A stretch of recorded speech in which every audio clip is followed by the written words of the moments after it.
thank you very much. Okay, once again. Okay, once again, good afternoon to each and every one of you. No, for being here, maraming salamat po, especially to our parents. Okay, as I call on your team, may I ask the instructors to please command a chariot yung red. Sana po pag tinawag yung team nyo, let's give a big warm of applause. For our first team, the Miller Siblings International Taekwondo Academy. Let's all clap our hands. Where are they? Pasok po namin. Chariot. Chariot tunggal. Okay, next. Lions Den Taekwondo. Where's the coach? This is Chariot tunggal. Okay, sir. Next. The foremost Taekwondo Young Masters. Clap our hands. Okay, next. San Miguel Taekwondo Training Center. Okay, congratulations po for being here. Next is R&R Taekwondo Academy. Okay, welcome sir. Next, JGT Taekwondo. Where are they? Okay, Chariot Tunggal. Next, PTO Santa Rosa Taekwondo Team. Where are they? Chariot Tunggal.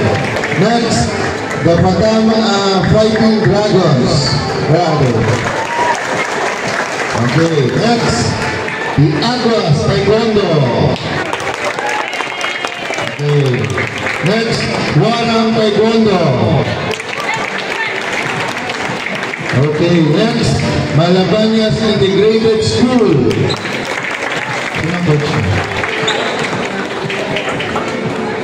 Next, we have RL Taekwondo.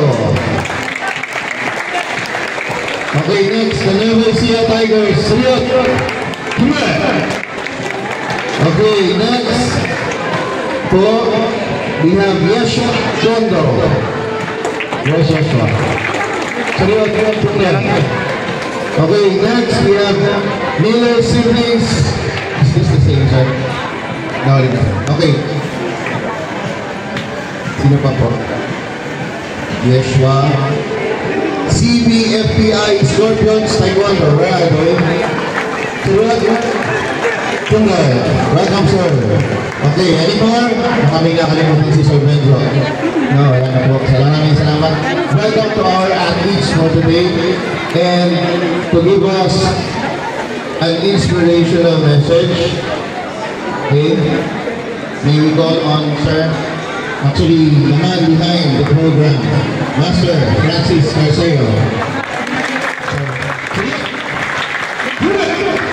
Okay, please remain. Sit down now. Everybody takes it first. So first and foremost, I want to thank, unang-una, alam niyo sino dapat masalamatan natin. Your parents. Thank you very much, parents and guardians. Without your support, this program will not obtain success. And also, the children who are persevering very much in their training. Okay? The mere fact that you join a competition, not only this competition, any competition, you are already a winner. Because not all Taekwondo students have the courage to join or register in the tournament. Okay? Some parents have this wrong notion. Master, ilalaban ko na lang yung anak ko pag magaling na. Sino magpasasabi ng magaling siya? Si Coach, baka binubuhay na rin. Walang problema. Diba?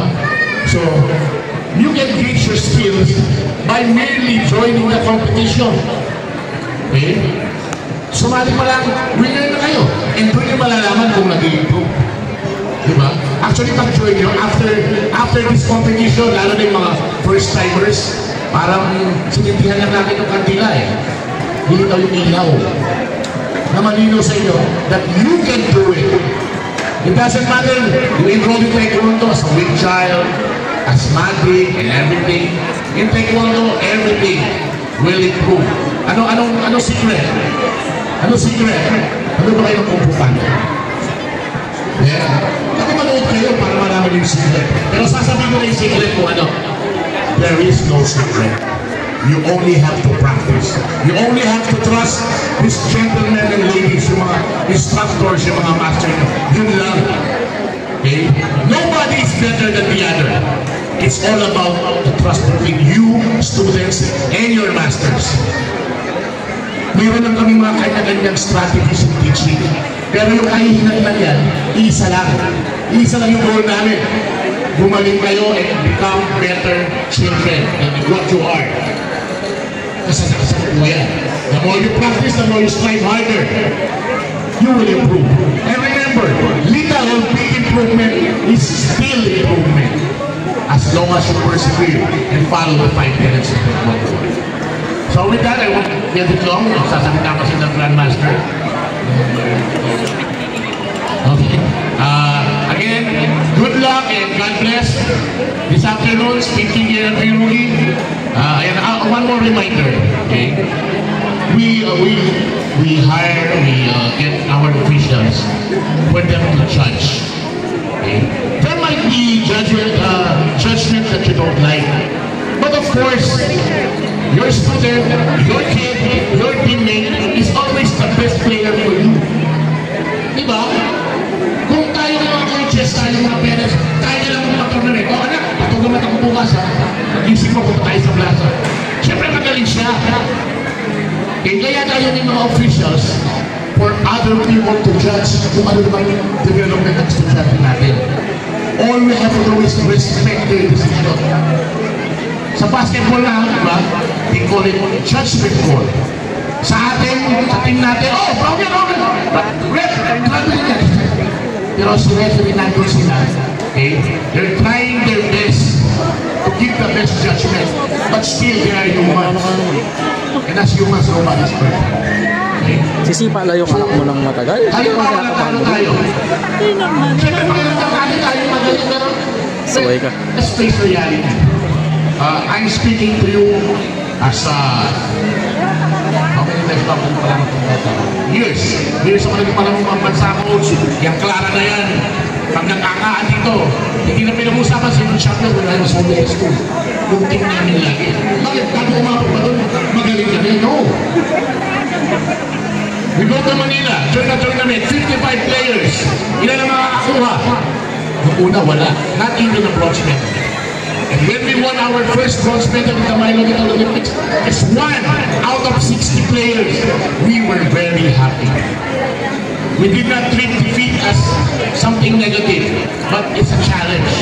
That's why I always tell my students, when you don't get your goal, when you think you lose, it's not losing. It's a reminder to do better next time.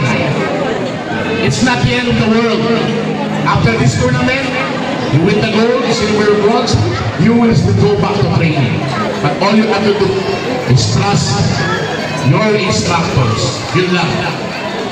One of my mentors told me, the grass on the other side of the fence might be greener. Mas pwede yung damo sa kabila. Pero eventually yung damo dito sa bakod nyo, pagdadiligan ng maayos. Okay? If you take good care, it will even be greener than the other grass on the other side. So again, trust, be loyal, and respect your instructors. Good afternoon. Everyone, you welcome the third Grandmaster Bungkucho Taekwondo Hapkido Championships. To start with our program, let's call on Sarah Miller for the opening prayer.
His made their dedication and hard work inspire others to pursue excellence.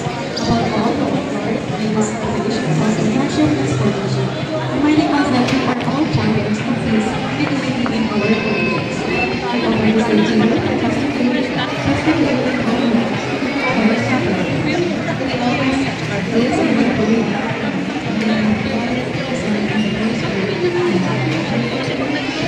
Okay, please remain standing for our national anthem. Kids, may we request each and every one of you to please sing. Unwavering support, active participation and assistance rendered to the Philippine Taekwondo Union Incorporated in the 3rd Grandmaster Bukidnon Taekwondo Hapkido Championship and his efforts in promoting the martial arts of Taekwondo and Hapkido in the Philippines. Given this 15th day, February 2025, Robinson's Angeles, Balibago, Angeles City, Republic of the Philippines, signed Master Vivencio Esteban Jr., Vice President for Internal Affairs and Administration for Officiating Officials, Philippine Taekwondo Union, signed Master Francis T. Arceo, President and Chief Instructor of Philippine Taekwondo Union, International Master and Instructor, WTC. Grandmaster tayo.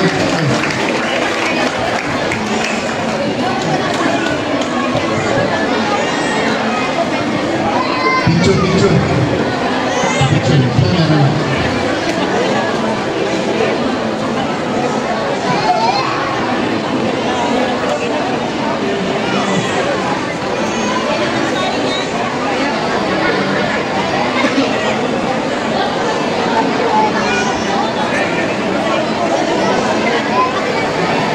Next, certificate. Also a certificate appreciation with the same content given to Grandmaster Lee C. Yong, Chairman of Taekwondo Hapkido Association.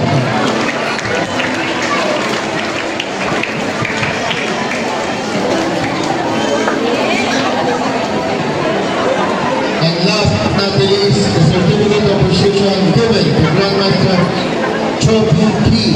Chairman of Gyeonggi Hapkido Association. Everybody clap for hands.